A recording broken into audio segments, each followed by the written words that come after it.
SRC ఏర్పాటు తర్వాత SRC తీసుకున్న నిర్ణయాలను విభేదిస్తూ చాలా అంశాల మీద తన సొంత అభిప్రాయాల్ని ఈ దేశ బాగు కోసం, ఈ దేశ భవిష్యత్తు కోసం కుండబద్దలు కొట్టినట్టు వ్యక్తీకరించినాడు డాక్టర్ బిఆర్ అంబేద్కర్. తన అభిప్రాయం అనారోగ్య కారణాల రీత్యా ఆలస్యమైనప్పటికీ వ్యక్తీకరించడానికి ఇప్పుడు తను వెలబుస్తున్నటువంటి అభిప్రాయం చాలా బాధ్యతతో కూడుకున్నటువంటి అభిప్రాయం అని, ఆ అభిప్రాయానికి ఖచ్చితంగా ప్రజల దగ్గరికి వెళ్ళాలనే ఉద్దేశంతో తన అభిప్రాయాన్ని వ్యక్తీకరిస్తాడు. అట్లా ఆయన మొదటగా ఒక సభలో ప్రసంగిస్తూ ఆ తదనంతరం ఈ చిన్న రాష్ట్రాల అంశం మీద ఒక అద్భుతమైనటువంటి కరపత్రాన్ని, తదనంతరం ఒక పుస్తకాన్ని కూడా తీసుకురావడం జరిగింది. అదే డాక్టర్ బిఆర్ అంబేద్కర్ చిన్న రాష్ట్రాల మీద వ్యక్తీకరించిన అభిప్రాయాలు, లేదా దాన్ని భాషా ప్రయుక్త రాష్ట్రాలు డాక్టర్ బిఆర్ అంబేద్కర్ అనే పేరు మీద చూస్తాం. భాషా ప్రయుక్త రాష్ట్రాలు అంబేద్కర్ అభిప్రాయాలు, అంబేద్కర్ అభిప్రాయాలు అనే శీర్షిక కింద దాన్ని మనం చూస్తాం. అయితే మిత్రులారా, డాక్టర్ బిఆర్ అంబేద్కర్ ఎందుకు తను ఈ చిన్న రాష్ట్రాలు లేదా భాషా ప్రయుక్త రాష్ట్రాల మీద తన అభిప్రాయాన్ని వ్యక్తీకరించిండు అని చూస్తే, అప్పటికే ఎస్ఆర్సి కొన్ని నిర్ణయాలు తీసుకున్నది. ఆ ఎస్ఆర్సి నిర్ణయాలకు ముందుగా తాను ఆ నిర్ణయాల్లో కొన్నిటిని బలపరుస్తూనే చాలా వాటిని తీవ్రంగా విమర్శిస్తూ, ఖండిస్తూ తన అద్భుతమైనటువంటి జ్ఞానాన్ని ఈ పత్రిక ద్వారా లేదా ఈ కరపత్రం ద్వారా మనందరికీ కూడా ఈ చిన్న బుక్లెట్ ద్వారా భారతదేశ ప్రజలందరికీ కూడా అందజేసిండు. అందులో ఒకటి, ప్రతి దేశానికి సోదరభావం కావాలి అంటే దేశభక్తి అవసరం. ఈ సోదరభావాన్ని ఏర్పరచాలి అంటే భాషను మించిన సాధనం లేదు. యూరోప్లోని ప్రతి దేశం కూడా ఒక భాష ప్రయుక్తంగా ఏర్పడ్డదే కాబట్టి ఒక భాష ఒక దేశం అనే సూత్రాలు అక్కడ నిలబెట్టినాయి ఆ దేశాలని.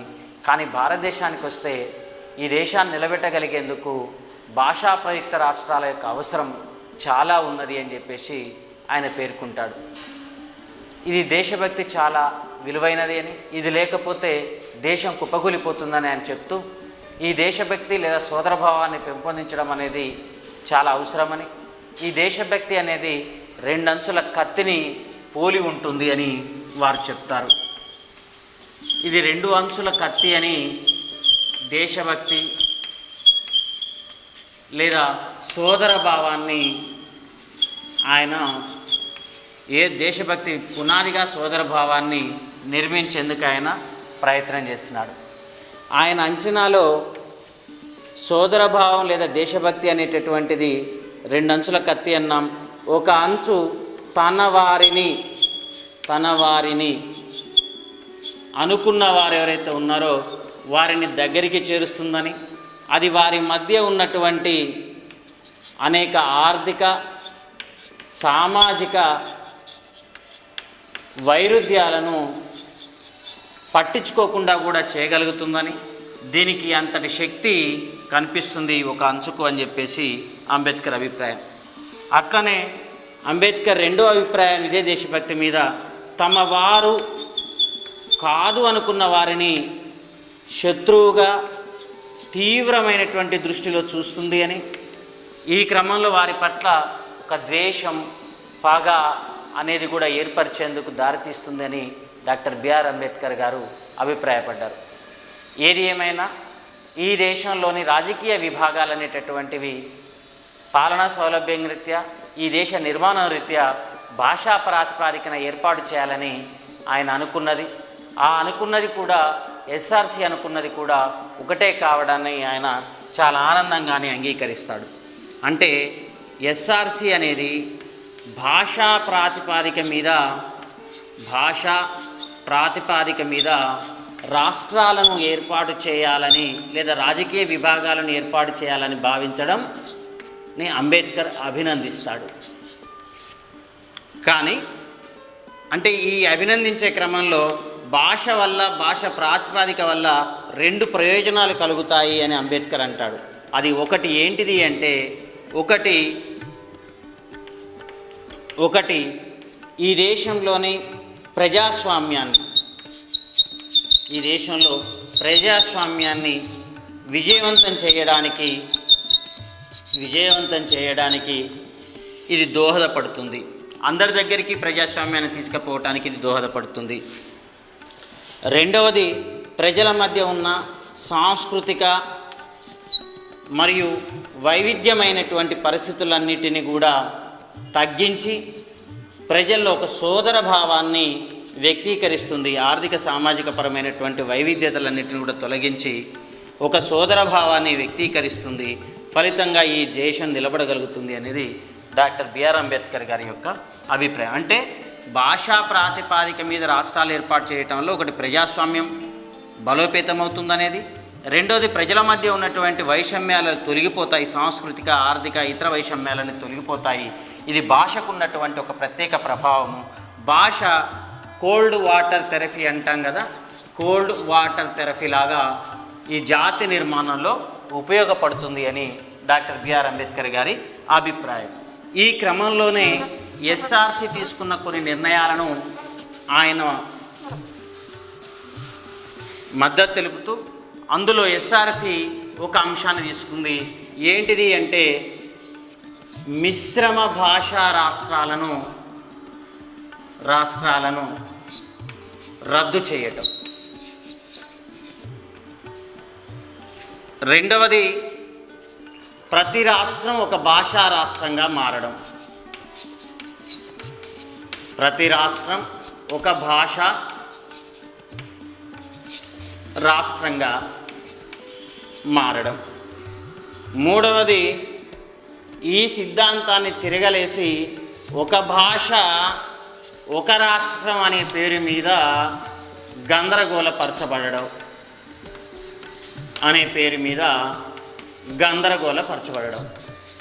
ఈ మూడు అంశాల ఆధారంగా ఆయన తన అభిప్రాయాన్ని తెలియచెప్పిండు.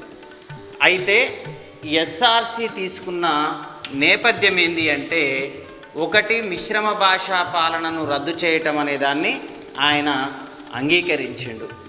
కానీ ప్రతి రాష్ట్రం ఒక భాషా ప్రాతిపాదిక మీద ఏర్పడాలనే ఒక విలువైనటువంటి ప్రజాస్వామిక సూత్రాన్ని ఎస్ఆర్సి పట్టించుకోలేదు. ఆ క్రమంలో అది ఒక గందరగోళ పరిస్థితులకి తీసుకెళ్ళింది. ఒక భాషకు ఒక రాష్ట్రాన్ని ఏర్పాటు చేయాలి, ప్రతి భాషకు ఒక రాష్ట్రాన్ని ఏర్పాటు చేయాలి అంటే ఆ రాష్ట్రంలో ఆ భాషలో ఉన్నటువంటి వివిధ రకాలైనటువంటి వైరుధ్యాలను పరిగణలోకి తీసుకోకుండానే ఒక భాష మొత్తానికి ఒక రాష్ట్రాన్ని ఏర్పాటు చేయాలనేటటువంటి గందరగోళ స్థితికి ఎస్ఆర్సి నెట్టివేయబడ్డది అని ఆయన తీవ్రమైనటువంటి ఒక విమర్శను మన ముందు పెడతాడు. అయితే ఈ అంశాల రీత్యా ఆయన ఉద్దేశంలో ఏముంది అంటే, ఒక సందర్భంలో లార్డ్ బ్రైస్ అనేటటువంటి ఒక వ్యక్తి, ఓ అమెరికా రాజనీతిజ్ఞుడు, అమెరికన్ కామన్వెల్త్ అనే ఒక గ్రంథంలో కొన్ని విషయాలు ఉటకించిండని, అందులో అమెరికాలోని ప్రొటెస్టెంట్ శాఖ వాళ్ళు ఒక ప్రార్థనా గీతాన్ని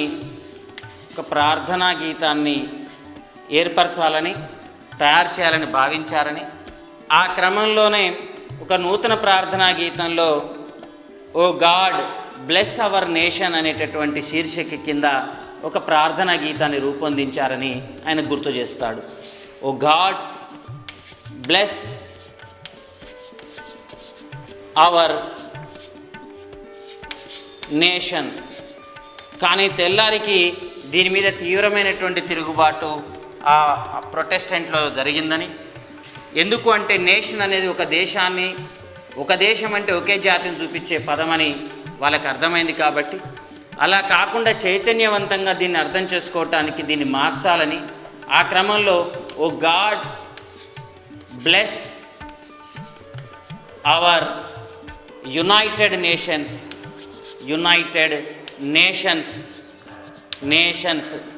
అనేది వివిధ జాతుల్ని కూడా ఆ దేవుడును ఆశీర్వదించాలనేటటువంటి ఒక అత్యున్నతమైన ప్రజాస్వామిక సూత్రాన్ని, అమెరికాలో జరిగిన సంఘటనను, ఇక్కడున్న భారతదేశంలోని పరిస్థితుల్లోని వైవిధ్యతను వీరు ఆధారంగా చేసుకొని ఈ సందర్భంగా ఆయన ఉటంకిస్తాడు. అట్లే డాక్టర్ బిఆర్ అంబేద్కర్ ఒక రాష్ట్రాన్ని ఏర్పాటు చేసేటప్పుడు తీసుకోవలసినటువంటి చర్యలను ఆయన చాలా ప్రాధాన్యతతోటి వ్యక్తీకరిస్తాడు. ఒకటి, భాషా ప్రయుక్త రాష్ట్రాలు ఏర్పరిచేటప్పుడు అది ఏ విధంగా ఏర్పరచబడాలి అంటే, ఒకటి, భాషా ప్రయుక్త రాష్ట్రాల ఏర్పాటు స్వయం పోషకంగా ఉండాలా. రెండవది, ఆ భాషా ప్రయుక్త రాష్ట్రాలను ఏర్పాటు చేసేటప్పుడు జరగబోయేటటువంటి సామాజిక పరిణామాలను ఖచ్చితంగా అంచనా వేయగలిగి ఉండాలి లేదా పరిగణలోకి తీసుకోవాలి. ఈ రెండు అంబేద్కర్ భాషా ప్రయుక్త రాష్ట్రాలను ఏర్పాటు చేసే క్రమంలో ఆయన అందరి ముందు ఉంచినటువంటి విలువైనటువంటి ప్రిన్సిపల్స్. ఇప్పటికే ఈ మొదటి అంశాన్ని మనం పరిగణలోకి తీసుకుంటే, అంబేద్కర్ అప్పటికే ఏర్పడ్డ భాషా ప్రయుక్త రాష్ట్రంగా ఉన్న ఆంధ్ర రాష్ట్రాన్ని ఆయన మన ముందు ఒక ఉదాహరణగా చూపిస్తారు. కేవలం మద్రాస్ అనే ప్రాంతం నుంచి సెంటిమెంట్ ఆధారంగా ఆంధ్ర రాష్ట్రాన్ని వేరు చేసిండ్రు, భాషా ప్రాతిపాదిక మీద వేరు చేసిరు, కానీ దానికి ఏ విధమైనటువంటి స్వయం పోషకత్వం లేదు, ఏ విధమైన ఆర్థిక వనరులు లేవు, చివరికి రాజధానిని నిర్మించుకునేటటువంటి అవకాశాలు కూడా ఆంధ్ర రాష్ట్రానికి లేవు. ఇది చాలా పెద్ద పొరపాటు నిర్ణయము.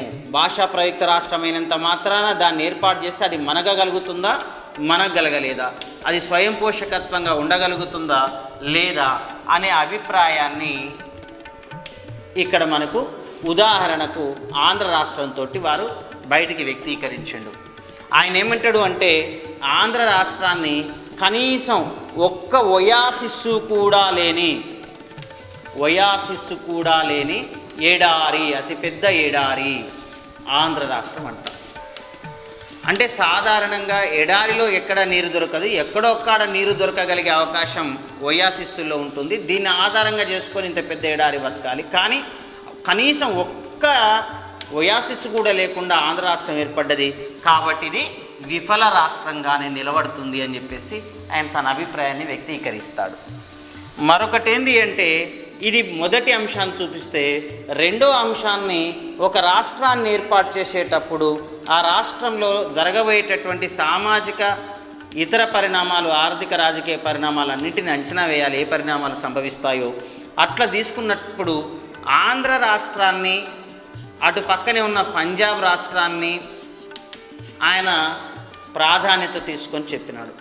ఆంధ్ర రాష్ట్రాన్ని ఏర్పాటు చేసిరు, కానీ అది వాస్తవానికి ఆచరణలో ఆ రాష్ట్రం ఏ విధంగా పిలువబడుతుంది అంటే, రెడ్డి రాష్ట్రంగాను, కమ్మ రాష్ట్రంగాను, కాపు రాష్ట్రంగాను పిలువబడుతుంది. అంటే ఇక్కడ కుల రాష్ట్రంగా పిలువబడుతుంది అని ఆయన అభిప్రాయాన్ని వ్యక్తీకరిస్తాడు.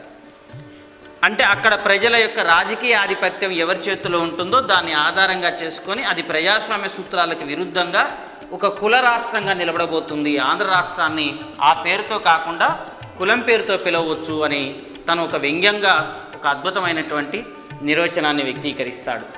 మరొకటి, పంజాబ్, హర్యానా ప్రాంతాలని ఆయన పరిగణలోకి తీసుకుని ఇది ఒక జాట్ రాష్ట్రము అనే పేరుతోటి పిలుస్తాడు. అంటే వాటిని భాషా ప్రయుక్త రాష్ట్రాలు అనేటటువంటి సిద్ధాంతం బయటికి వచ్చి అవి కుల రాష్ట్రాలుగా నిలబడ్డాయి అని డాక్టర్ బిఆర్ అంబేద్కర్ తన అభిప్రాయాన్ని ఈ సందర్భంగా వ్యక్తీకరిస్తాడు. అంటే ఒకటి, ఒక భాషకు ఒక రాష్ట్రం ఉండాలనేది కాకుండా ఒక రాష్ట్రానికి ఒక భాష ఉండాలి, అంటే ఒక భాషకి ఎన్ని రాష్ట్రాలైనా ఉండవచ్చు అనే అభిప్రాయాన్ని వ్యక్తీకరిస్తూనే గతంలో జరిగిన రెండు పొరపాట్లని ఆయన మన దృష్టికి తీసుకొస్తాడు. ఒకటి, ఆంధ్ర అనేది భాషా ప్రాతిపాదిక మీద ఏర్పాటు చేసినప్పుడు జరిగిన నష్టం ఒకటి, అది స్వయం పోషకత్వంగా లేకపోవటం. రెండవది ఏంటి అంటే, రెండవది ప్రధానంగా అక్కడ జరగబోయిన సామాజిక, ఆర్థిక, రాజకీయ పరిణామాలు అని ఇంకొకటిగా కనిపిస్తుంది. అట్లనే ఒక భాషా ప్రాతిపాదిక రాష్ట్రాన్ని లేదా ఒక భాష పేరు మీద ఆ భూభాగాన్ని ఎన్ని రాష్ట్రాలుగా చేయవచ్చు అనే దాని మీద కూడా ఆయన స్పష్టంగా చాలా విషయాలు చెప్పిండు. అది ఒకటి అక్కడ ఉన్నటువంటి పాలనా సామర్థ్యాన్ని, 2 ప్రజల అవసరాలను, 3 ప్రజల మనోభావాలను, 4 మెజారిటీ మైనారిటీ నిష్పత్తిని ప్రాధాన్యత తీసుకోవాలని చెప్పేసి అన్నాడు. అంటే ఒక భాషకి ఎన్ని రాష్ట్రాలు ఏర్పరచాలి, ఒక భాషకి ఎన్ని రాష్ట్రాలు ఏర్పరచవచ్చు అంటే అక్కడ ఆ రాష్ట్ర పరిపాలనా సామర్థ్యాన్ని ఆధారంగా చేసుకొని, అక్కడ ఉన్నటువంటి వనరులను ఆధారంగా చేసుకొని, అది మనుగడ సాగించగలిగేందుకు వీలుగా ఉన్నటువంటి పరిస్థితులన్నిటిని పరిగణలో తీసుకొని మొదటి దాన్ని పాలనా సామర్థ్యాల మేరకు ఒక ఎన్ని రాష్ట్రాలు ఏర్పరచవచ్చు అనే దానికి ఆయన చూపించినాడు. రెండవది అక్కడ ప్రజల అవసరాల ప్రాతిపాదిక మీద భౌగోళిక విభజన అనేటటువంటిది జరగాలి అనేది కూడా ఆయన చూపించినాడు. మూడవది ఇన్ని జరిగినా కానీ ఆ ప్రజల మధ్య మనోభావాలు లేకపోతే బలవంతంగా ఆ ప్రాంతంలో కలిపి ఉంచడానికి వీల్లేదు, కాబట్టి ప్రజల మనోభావాలను దృష్టిలో పెట్టుకోవాలని అన్నాడు. ఇందుకు బెస్ట్ ఎగ్జాంపుల్గా మనం ఆంధ్రప్రదేశ్ అవతరణ తర్వాత తెలంగాణ, ఆంధ్ర మధ్య ఉన్న ప్రజలు ఒకే భాషకు చెందినప్పటికీ మనోభావాలు అనేటటువంటివి భిన్నంగా ఉన్నాయి. ఇట్లాంటి దాన్ని కూడా పరిగణలోకి తీసుకోవాలి. అది ముందే ఊహించి చెప్పిండు మనోభావాలు. ఇక 4వది ఏంటి అంటే మెజారిటీ మైనారిటీ అనేటటువంటి నిష్పత్తి. ఇది చాలా విలువైనటువంటి అంశం. ఒక కొత్త రాష్ట్రాలను లేదా భాషా ప్రయుక్త రాష్ట్రాలను ఏర్పరిచే క్రమంలో అక్కడ చూసుకోవలసినటువంటి కీలకమైనటువంటి అంశం మెజారిటీ మైనారిటీ అనే అంశం. ఇందులో మనం మెజారిటీ మైనారిటీ అంశం అనే దాన్ని కొంచెం స్ట్రెస్ చేసి వారు తన అభిప్రాయాన్ని వ్యక్తం చేస్తాడు. అతిపెద్ద భౌగోళిక ప్రదేశంలో మెజారిటీ చేతిలో మైనారిటీ అనేటటువంటి ప్రజలు, అంటే అది ఆయా ప్రాంతాల్లో ఉన్న సాంస్కృతిక వైరుధ్యాలే కావచ్చు, కులమే కావచ్చు, మతమే కావచ్చు, ఆ అల్పస్థితిలో ఉన్న లేదా అల్పసంఖ్యాకులకు జరగబోయే నష్టాన్ని ఆయన వ్యక్తీకరిస్తాడు. పెద్ద రాష్ట్రంలో చిన్న రాష్ట్రంలో మెజారిటీ మైనారిటీ నిష్పత్తుల్లో చాలా తేడా ఉంటుందని, మెజారిటీ అనేటటువంటి ఒక పెద్ద కొండని మైనారిటీ అనే బలహీనుల మీద విసరవద్దు అని చెప్పేసి ఆయన విజ్ఞప్తి చేస్తాడు. మైనారిటీలు మోయగలిగేంత బలాన్ని మోయగలుగుతారు, కానీ ఓ పెద్ద భారీ పర్వతాన్ని తమ గుండెల మీద పెడితే మోయలేరు అని చెప్పేసి విషయాన్ని ఆయన వ్యక్తీకరిస్తారు. వాస్తవానికి భారతదేశ ప్రజాస్వామిక సూత్రాలే కావచ్చు, ప్రపంచ ప్రజాస్వామిక సూత్రాలే కావచ్చు, ఇది చాలా కీలకంగా మనం అర్థం చేసుకోవాల్సినటువంటి అంశం ఇందులో ఉన్నది. ఆయన ఉద్దేశంలో ఐక్య మహారాష్ట్ర అనే దాన్ని ఏర్పాటు చేస్తే అందులో విదర్భ ప్రాంతానికి చెందినవాడు 14:1 కిందికి వస్తాడు అంటాడు ఆయన. అంటే 14 మందిలో ఒక్కడే అవుతాడు విదర్భవాడు. ఆ ఒక్కడు 14 మందిలో తన గొంతును వినిపించలేడు అంటాడు. అట్లనే మనం గినక ఆనాటి పరిస్థితుల్లో ఆంధ్రప్రదేశ్ని గినక మనం పరిగణలోకి తీసుకుంటే ఇందులో మనకు ఆదివాసీ లేదా గిరిజన అనేటటువంటిది ఏదైతే ఉన్నదో అది ఉమ్మడి రాష్ట్రంలో 5గా ఉన్నది, 5 నిష్పత్తితోటి ఉన్నది. అదే ప్రత్యేక తెలంగాణ ఏర్పడితే 10% పెరుగుతుంది. అంటే దాదాపుగా 5 మంది ప్రాతినిధ్యం వహించే చోట 10 మంది ప్రాతినిధ్యం వహించగలిగే అవకాశం చిన్న రాష్ట్రంలో ఉంటుంది. ఉమ్మడి రాష్ట్రంలో దీని ప్రాధాన్యత 5గురికే ప్రాతినిధ్యం కనిపిస్తుంది. అంటే చాలా 1:5 అనేటటువంటిది ఇక్కడ 1:10 అనేటటువంటిది కనిపిస్తున్నది. అట్లనే మైనారిటీల్లో మతాన్ని తీసుకుంటే ఇస్లాం మతం లేదా మైనారిటీ మతాలను ఇంకా పరిగణలో తీసుకుంటే ఉమ్మడి రాష్ట్రంలో 6గురికి అవకాశాలు దొరికాయి. చిన్న రాష్ట్రం తెలంగాణ ఏర్పడితే 12 మందికి అవకాశాలు దొరుకుతాయి. కాబట్టి ఇక్కడ మైనారిటీ జనాభా పెరుగుతుంది కాబట్టి, వాళ్ళ నిష్పత్తి పెరుగుతుంది కాబట్టి చిన్న రాష్ట్రాల్లో వాళ్ళ ప్రజాస్వామిక డిమాండ్లకు విలువ, వాళ్ళ హక్కులకు ఒక గౌరవం అనేటటువంటిది, ఓ రక్షణ అనేటటువంటిది ఏర్పడుతుంది అనేది డాక్టర్ బిఆర్ అంబేద్కర్ యొక్క ఒక అభిప్రాయం. ఇందుకోసం ఆయన ఇంకొక అంశాన్ని కూడా పరిగణలోకి తీసుకున్నాడు. మైనారిటీ అనేటటువంటి నేపథ్యాన్ని పరిగణలోకి తీసుకొని ఇంకొకటి కూడా చెప్పినాడు. ఇక్కడ ఈ దేశంలో ఉన్న సామాజిక నిర్మితిని పట్టుకొని, సామాజిక నిర్మితిని ఆధారంగా చేసుకొని రాజకీయ నిర్మాణం ఉంటుంది అంటాడు. ఏ దేశంలోనైనా రాజకీయ నిర్మాణం లేదా రాజకీయ ప్రణాళిక అనేది చాలా కీలకమైంది. ఇందులో అవకాశాలు దక్కాలి అనేది మనం ఎవరైనా చూస్తాం. కానీ రాజకీయ పరమైనటువంటి ప్రాధాన్యతలు ఏవైతే ఉన్నాయో లేదా రాజకీయ నిర్మాణం ఏదైతే ఉందో అందులోకి మనం భాగస్వామ్యం కావాలి అనే ఆలోచన చూస్తే ముందుగా అక్కడ సామాజిక నిర్మాణాన్ని మనం పరిగణలోకి తీసుకోవాలి. అంటే అక్కడ సమాజం ఏ తరహాగా నిర్మించబడ్డది అనేది ఆధారంగా తీసుకొని ఆ సమాజ నిర్మాణం నుంచే రాజకీయ నిర్మాణం అనేది వ్యక్తీకరణ జరుగుతుంది లేదా ఏర్పాటు అవుతుంది. ఉదాహరణకు భారతదేశంలో సామాజిక నిర్మాణాన్ని మనం పరిగణలో తీసుకోకుండా రాజకీయ నిర్మాణం మీద ఒక ఆదర్శాలు వెల్లివేస్తే అది కుదరదు. ఎందుకంటే భారతదేశంలో కులము అనేటటువంటిది ఇక్కడి సామాజిక నిర్మాణంలో చాలా బలమైనటువంటిది. ఈ కులం ఇక్కడ రాజకీయ వ్యవస్థల్ని నిర్మిస్తుంది, రాజకీయ నిర్ణయాల్ని అమలుపరుస్తుంది. అట్లనే ఇక్కడి రాజకీయ ప్రాథమిక ప్రణాళిక ఈ సామాజిక వర్గం చేతుల్లో ఉంటుంది. అంటే ఆధిపత్య లేదా మెజారిటీ ఏదైతే ఉన్నదో ఆ మెజారిటీ ఆధిపత్య కులంగా ఆధిపత్య వ్యవస్థగా సమాజంలో తన ఆధిపత్యాన్ని చెలాయించుకుంటుంది. ఫలితంగా ఇక్కడ రాజకీయ అవకాశాలు తన ఆధీనంలోకి తీసుకుంటుంది. కాబట్టి చాలా నియోజకవర్గాల్లో వాళ్ళు ఓట్లు వేయడానికి ముందే ఆ ప్రాంతాల నుంచి ఎవరు గెలవాలో నిర్ణయించుకుంటారు, ఏ కులం గెలుస్తుందో కూడా నిర్ణయించబడుతుంది అని డాక్టర్ బిఆర్ అంబేద్కర్ అంటాడు. అంటే మనం ఓట్లు వేయకముందే ఆ ప్రాంతంలో ఒక సామాజిక ఆధిపత్య శక్తి గెలిచి ఉండడం అనేది అనివార్యంగా మనకు కనిపిస్తుంది అనేది డాక్టర్ బిఆర్ అంబేద్కర్ యొక్క అభిప్రాయం. అందుకు ఆయన ఏమంటాడు అంటే ఈ సామాజిక నిర్మితిలో కొన్ని ప్రత్యేక రక్షణలు కావాలి. ఆ ప్రత్యేక రక్షణలు ఏంటి అంటే కింది వర్గాల వారికి ప్రత్యేక నియోజకవర్గాలు, అంటే గతంలో ద్విసభ్య నియోజకవర్గాలు ఉండేవి. ఆ ద్విసభ్య నియోజకవర్గాలు ఉండడం మూలంగా ఆ ప్రజలకు అంటే సామాజిక నిర్మితిలో కింది స్థానంలో కింది మెట్టులో ఉన్నటువంటి ప్రజలకు ఒక మెరుగైనటువంటి రక్షణ లభిస్తుంది అంటాడు. దీన్ని ఆయన ఒక గొర్రెకు ఉన్నటువంటి వెంట్రుకలతో పోలుస్తూ ఆ ప్రత్యేక నియోజకవర్గాల స్థితిని, ఒకవేళ ఆ గొర్రెలకు ఉన్నటువంటి నియోజకవర్గాలను తొలగిస్తే, ప్రత్యేక నియోజకవర్గాలను తొలగిస్తే గొర్రెలకు ఉన్నటువంటి వెంట్రుకలను తొలగించినట్లవుతుంది. ఆ గొర్రె ఆ వాతావరణంలో బతకలేకపోవచ్చు, చలికి వేడికి తను రక్షించుకోలేకపోవచ్చు.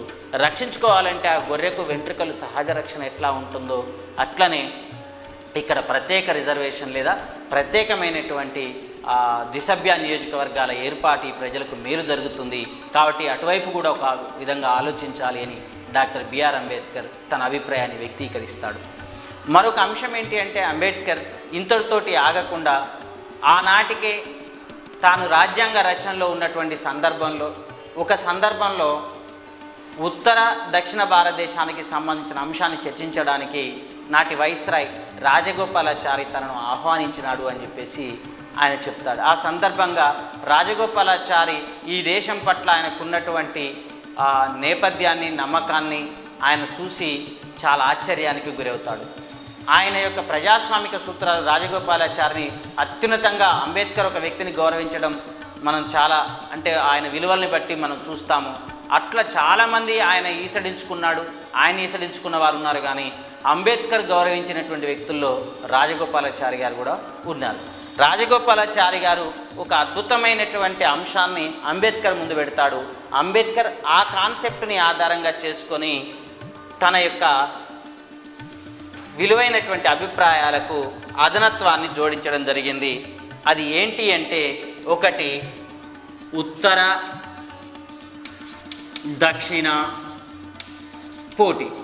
ఇది ఏ సందర్భంలో డాక్టర్ బిఆర్ అంబేద్కర్ వ్యక్తీకరించిండు అని అంటే ఒకటి ఏంటయ్యా అంటే ఇది ఎస్ఆర్సి అనేటటువంటిది దక్షిణాది రాష్ట్రాలను భాషా ప్రాతిపాదిక మీద విభజిస్తుంది, కానీ ఉత్తరాది రాష్ట్రాలను మాత్రం అట్లే ఉంచుతుంది. ఉత్తరాది భౌగోళిక వైశల్యాన్ని కొనసాగిస్తూ దక్షిణాది భౌగోళిక వైశల్యాన్ని మాత్రం తగ్గిస్తున్నది అనే విషయాన్ని ఆయన వ్యక్తీకరిస్తాడు ఎస్ఆర్సి నేపథ్యంలో. ఇందుకు ఉదాహరణగా గతంలో రాజాజీ చెప్పినటువంటి అభిప్రాయాలను ఈయన పరిగణలోకి తీసుకుంటాడు. రాజాజీ అంతకుముందు అమెరికాలో జరిగిన ఉత్తర దక్షిణ ఘర్షణలను దృష్టిలో పెట్టుకొని కొత్త సూత్రాన్ని ఆయన ముందు పెడతాడు. కొత్త రాజ్యాంగం ప్రకారం లేదా ఎస్ఆర్సి ఒక సహకారాత్మక లేదా ఒక సమానమైనటువంటి ఫెడరేషన్ ఏర్పాటు చేయడానికి సిద్ధపడటం లేదు. దీనివల్ల తీవ్రమైనటువంటి నష్టం జరగబోతుంది. అట్లాంటి నష్టంలో ఒకటి ఏంది అంటే ఉత్తరాది బలంగా నిలబడిపోవటం. అందుకు ఆయన ఏమని చెప్తాడు అంటే రాజ్యాంగం రచించేటప్పుడే జరిగిన కొన్ని పరిణామాలను ఆయన ఎక్స్ప్రెస్ చేస్తూ భారతదేశంలో ఉత్తరాదిని విభజించకపోవటం వల్ల, ఉత్తరాది ప్రాంతాలను విభజించకపోవటం వల్ల ఎప్పుడూ కూడా ఈ ప్రాంతాల నుంచే రాష్ట్రపతులు, ప్రధానులు, ఇతర రాజ్యాంగ అధిపతులు లేదా అధికారులంతా కూడా ఈ ప్రాంతాల నుంచే వస్తారు. ఫలితంగా దక్షిణాది అనేది వెనుకపాటు పట్టేందుకు అవకాశం ఉన్నది. ఈ రాజకీయ ఆశ్రయాన్ని వాళ్ళు ఉపయోగించుకొని ఉత్తర భారతదేశ ప్రజలు ప్రత్యేకంగా దక్షిణాది మీద ఆధిపత్యం చెలాయిస్తారు. ఇది భవిష్యత్తులో భారతదేశానికి భంగమై సౌత్ నార్త్ ఘర్షణలకు దారితీసే అవకాశం ఉంది. అందుకు 2 రకాల ప్రయత్నాలు చేయాలి అని రాజాజీ అంటాడు. ఆ 2 రకాల ప్రయత్నాల్లో ఒకటి ఏంటి అంటే ఆయన చాలా అద్భుతంగా చెప్పింది, ఉత్తరాది ఫెడరేషన్, దక్షిణాది ఫెడరేషన్ అని 2 పార్లమెంటుల్ని ఏర్పాటు చేయాలంటాడు. ఈ ఉత్తరాది ఫెడరేషన్ అనేటటువంటిది, దక్షిణాది ఫెడరేషన్ అనేటటువంటిది ఎన్నికైన తర్వాత ఈ 2 ఫెడరేషన్ల నుంచి సమనిష్పత్తితోటి ప్రతినిధులను కాన్ఫెడరేషన్ని ఏర్పాటు చేయాలి. కాన్ఫెడరేషన్ అనేది ఏర్పాటు చేయాలి అనేది డాక్టర్ అంబేద్కర్కు రాజాజీ ఇచ్చినటువంటి సూచన. ఇది ఒక అద్భుతమైనటువంటిది.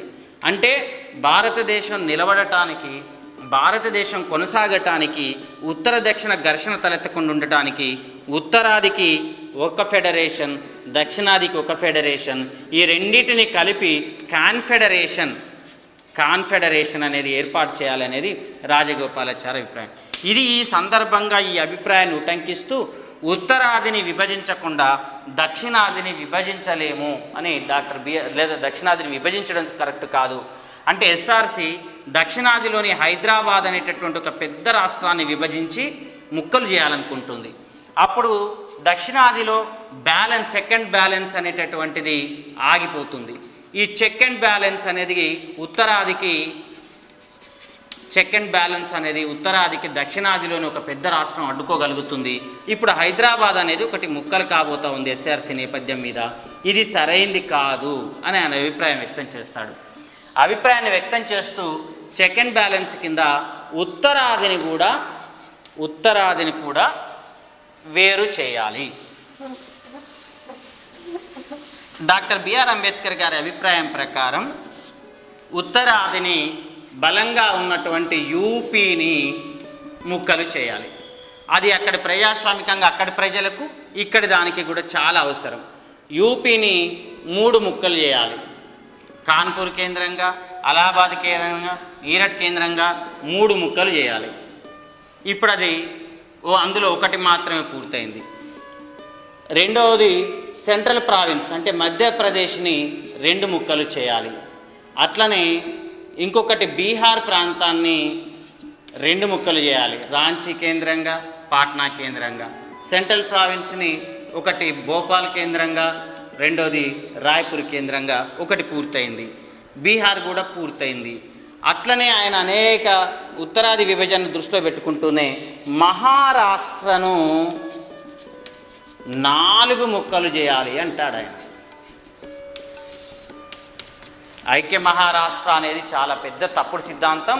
ఎస్ఆర్సి ఐక్య మహారాష్ట్ర అనేటటువంటి సూత్రాన్ని భాషా ప్రాతిపదికగా తీసుకుంటున్నారు. ఇది చాలా పెద్ద పొరపాటు. ఇది మహారాష్ట్రని 4 భాగాలుగా చేయాలి అంటాడు. అందులో బొంబాయిది ఒక ప్రత్యేక రాష్ట్రంగా, అట్లనే అంటే ఆ 4 భాగాలు ఎందుకు చేయాలి అని చెప్పడానికి ఆయన అద్భుతమైన సూత్రీకరణలు ఆ రాష్ట్ర విషయంలో మనకు కనిపిస్తాయి. ఇట్లా చేయటం వల్ల ఉత్తరాది అనేది రాజకీయ పరంగా ప్రాధాన్యత తగ్గుతుంది, దక్షిణాది కూడా రాజకీయ ప్రాధాన్యత పెరుగుతుంది అనేది డాక్టర్ బిఆర్ అంబేద్కర్ యొక్క అభిప్రాయం. ఈ క్రమంలోనే ఉత్తర దక్షిణాల మధ్య ఒక వాతావరణం ఉన్నది. ఆ వాతావరణం ఏంటి అంటే, ఒకటి ఉత్తరాది ఎప్పుడూ కూడా మూర్ఖత్వంతో ఉంటుంది, అనాగరికంగా ఉంటుంది, నాగరికత వీళ్ళు నేర్చుకోలేరు. ఇంకొకటి ఏంటి అంటే, అధునాతన ఆలోచనలను వీళ్ళు స్వీకరించలేరు, పాత సాంప్రదాయకవాదులు వీరు. కాబట్టి వీరి ద్వారా ఈ దేశం ముందరికి పోకపోవచ్చు అనేటటువంటి అభిప్రాయాన్ని వ్యక్తీకరిస్తాడు. కాబట్టి అప్పుడున్నటువంటి కాశీ ప్రాంతంలోని హిందూ మతం యొక్క ప్రాధాన్యతను, అక్కడ జరిగే సతి ఆచారాలను, కుల నేపథ్యాలని, వీటన్నిటిని అందుకు ఉదాహరణగా చూపిస్తారు. అక్కడ ఉన్న నిరక్షరాస్యతను, ఇవన్నీ మహిళా స్థితిగతులను, వీటన్నిటిని పరిగణలో తీసుకొని రాజకీయ నాయకులు కూడా వీటికి ఎట్లా పరిమితమైనరు అనేది మనకు చెప్తారు. దానికి భిన్నంగానే దక్షిణ ప్రాంతం చాలా అధునాతనమైనది, హేతుబద్ధమైనది, కొత్త ఆలోచనలను స్వీకరించడానికి వీలున్నది అని చెప్తాడు. కాబట్టి దక్షిణాది ఉత్తరాది కంటే ప్రగతిశీలమైనది అని అంబేద్కర్ గారి యొక్క అభిప్రాయం. ఈ రెంటి మధ్య హైదరాబాద్ అనేది ఒక సమన్వయం చేయగలిగే ప్రదేశంగా కూడా ఆయన గుర్తించిండు. అదే క్రమంలో హైదరాబాద్ని ఉత్తరాదికి దక్షిణాదికి మధ్య ఒక అలైన్డ్గా దక్షిణాది ప్రజలకు అసంతృప్తికి గురి కాకుండా ఈ దేశం మాది అనిపించుకోవాలి అంటే దక్షిణాది నుంచి కూడా ఒక రాజధానిని ఏర్పాటు చేయాలి అనేది ఆయన యొక్క అభిప్రాయం. భారతదేశానికి 2 రాజధానులు ఉండడం అనేది కొత్త కాదు, ఇది చాలా పాత సాంప్రదాయమే అంటారు. మొఘలుల పీరియడ్లో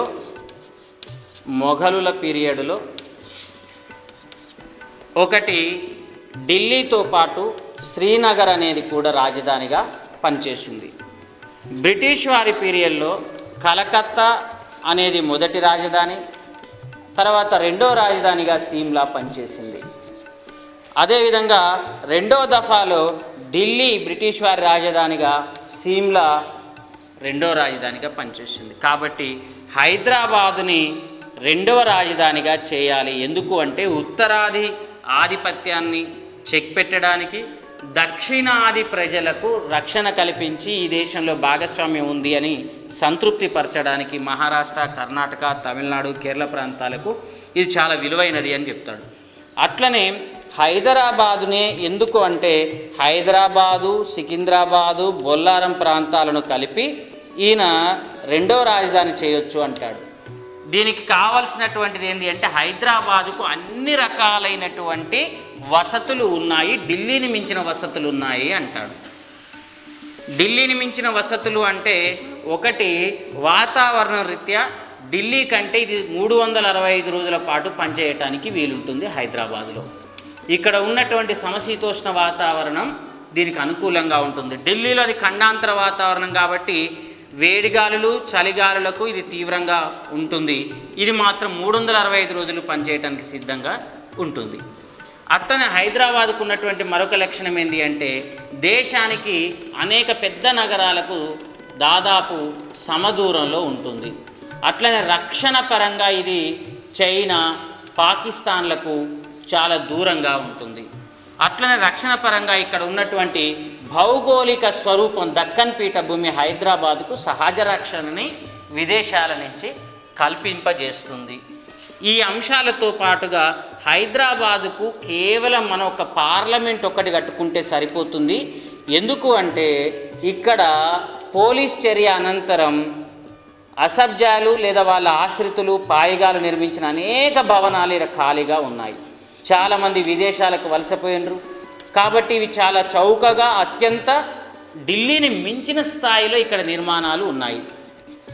ఢిల్లీలో చాలా కొద్ది నిర్మాణాలే ఉన్నాయి, దానికి కొన్ని వందల రెట్లలో చాలా విలువైనటువంటి నిర్మాణాలు, భవనాలు అందుబాటులో ఒక్క హైదరాబాదులోనే ఉన్నాయి. కాబట్టి హైదరాబాదుకు అన్ని రకాల రవాణా సౌకర్యాలు ఉన్నాయి, హైదరాబాదుకు అన్ని రకాలుగా ఉన్నటువంటి ప్రయోజనాలు ఉన్నాయి. కాబట్టి ఈ నేపథ్యం మీద హైదరాబాదుని వివిధ కారణాల రీత్యా రెండవ రాజధాని చేయటానికి ప్రయత్నించాలి అని డాక్టర్ బిఆర్ అంబేద్కర్ అంటాడు. అంబేద్కర్ ఆనాటికి బొంబాయి మీద వ్యక్తీకరించిన అభిప్రాయాలు కూడా ఈ సందర్భంగా చాలా విలువైనటువంటివే. డాక్టర్ గాడ్గిల్, డాక్టర్ వకీల్ అనేటటువంటి ప్రొఫెసర్స్, వఘేలా అనేటటువంటి ప్రొఫెసర్స్ చేసినటువంటి ప్రయత్నాలు ఏవైతే ఉన్నాయో ఆ ప్రయత్నాలకు కౌంటర్గా బొంబాయి మాది అని చెప్పడానికి వాళ్ళు చేసిన ప్రయత్నం, ఒకటి మిశ్రమ రాష్ట్రంగా కొనసాగాలని వాళ్ళు చేసిన ప్రయత్నం, అందున బొంబాయి గుజరాతీలది అని చెప్పేటటువంటి ప్రయత్నాల్ని తిప్పికొడుతూ గుజరాత్కు కౌంటర్గా బొంబాయి మీద మహారాష్ట్రలకి అధికారం ఉన్నది అని, కేవలం కిరాయికి వచ్చినటువంటి వ్యక్తులు మాత్రమే గుజరాతీలని, ఇక్కడ కిరాయికి వచ్చి దానికి సున్నం కొట్టి దాన్ని అభివృద్ధి పరిచి చిన్న చిన్న రిపేర్లు చేసినంత మాత్రం అది వాళ్ళకి చెందదు అని. ఎందుకంటే దీనికి చాలా ఎగ్జాంపుల్స్, ఆయన స్విట్జర్లాండ్ లాంటి ప్రాంతాలను కూడా చాలా ఎగ్జాంపుల్స్గా తీసుకొని చెప్తాడు. బొంబాయి విషయంలో అంబేద్కర్ మహారాష్ట్రను గట్టిగా మద్దతు తెలుపుతాడు. బొంబాయి మహారాష్ట్ర ప్రజలది అని చెప్పడానికి అనేక అద్భుతమైన సాహిత్య మరియు చారిత్రక ఆధారాలను ఆయన అందుబాటులోకి ఉంచుతాడు. అట్లని ఈ ప్రజలకు ఆ బొంబాయికి ఉన్న అనుబంధాన్ని కూడా గుర్తు చేస్తాడు. అట్లనే ఈ నేపథ్యం మీదనే అంబేద్కర్ యొక్క ఆలోచనల మేరకు ఆర్టికల్ 3ని తెలంగాణ ఉద్యమం పరిగణలోకి తీసుకున్నది. ఈ మెజారిటీ మైనార్టీ నిష్పత్తిలో భాగంగా అంబేద్కర్, డాక్టర్ బిఆర్ అంబేద్కర్ సూచించినటువంటి లేదా రాజ్యాంగంలో కల్పించిన ఆర్టికల్ 3 ఎంతో ముందుగా ఊహించి చేసినటువంటి ఆర్టికల్ 3 ఆధారంగానే ఆ రాష్ట్రం యొక్క అభిప్రాయాలు మాత్రమే తీసుకొని కేంద్రానికి రాష్ట్రాలని ఏర్పాటు నిర్మించే అవకాశాన్ని ఆర్టికల్ 3 ద్వారా ఇచ్చిండు. ఇది అంబేద్కర్ని మనం ఈ క్రమంలో కూడా కృతజ్ఞతలు చెప్పుకోవచ్చు. మరొకటి ఏంటి అంటే డాక్టర్ బిఆర్ అంబేద్కర్ బొంబాయి విషయంలో ఆయన చేసినటువంటి వాదనలే తెలంగాణ ఉద్యమంలో హైదరాబాదు మాది అని చెప్పేసి అనుకున్నప్పుడు ఆంధ్ర వాళ్ళు దాన్ని కౌంటర్ చేస్తూ బొంబాయికి సంబంధించినటువంటి అర్థాన్ని, బొంబాయికి సంబంధించిన వాదనల్ని మనం హైదరాబాదుకు వర్తింపజేసుకున్నాం. ఫలితంగా హైదరాబాదు మనకు దక్కేటట్లుగా చేసుకోగలిగినాం. ఇది అంబేద్కర్ ఉద్దేశంలో హైదరాబాదుకు, చిన్న రాష్ట్రాలకు మధ్య ఆయన ఎందుకు భాషా ప్రయుక్త రాష్ట్రాల పట్ల తన అభిప్రాయాన్ని ఇంత ఖచ్చితంగా తెలియజెప్పిండో ఈ దేశ ప్రయోజనాల రీత్యా మనం చూడవచ్చు. అందుకని అంబేద్కర్ను చిన్న రాష్ట్రాల స్ఫూర్తి ప్రదాతగా తెలంగాణ ఉద్యమం గుర్తించింది. ఆయన బర్త్డేను చిన్న రాష్ట్రాల స్ఫూర్తి ప్రదాత డాక్టర్ బిఆర్ అంబేద్కర్ పేరు మీదుగా ఆయన బర్త్డే ఉత్సవాలను కూడా నిర్వహిస్తూ వచ్చింది. అయితే డాక్టర్ బిఆర్ అంబేద్కర్ ఈ చిన్న రాష్ట్రాల మీద తాను వ్యక్తీకరించినటువంటి అభిప్రాయాలన్నీ కూడా ఓ అత్యున్నతమైనటువంటి ప్రజాస్వామిక భావనను ఈ దేశంలో పురికొల్పడమే అయినప్పటికీ కూడా భాషా ప్రయుక్త రాష్ట్రాల్లో వచ్చే ప్రయోజనాలు ఎక్కువగా ఉన్నాయని గ్రహించిండు. భాషా ప్రయుక్త రాష్ట్రాల వల్ల వచ్చే లోపాలను కూడా ఆయన గ్రహించి చెప్పిండు. కానీ ఈ దేశం నిలబడటానికి భాషా ప్రయుక్త రాష్ట్రాలు చాలా అవసరమని, భాషా ప్రయుక్త రాష్ట్రాలకు ఖచ్చితంగా ఒక భాషకి ఎన్ని రాష్ట్రాలైనా ఉండవచ్చునని, అది పరిపాలన సౌలభ్యం, మనోభావాలు, అవసరాలు, స్వయం సమృద్ధి, మెజారిటీ, మైనార్టీ ప్రాతిపాదిక మీదుగా రాష్ట్రాలు ఏర్పరచాలని అన్నారు. ఇది తెలంగాణ ఉద్యమంలో ఒక కీలకమైనటువంటి టాపిక్గా ఉంది.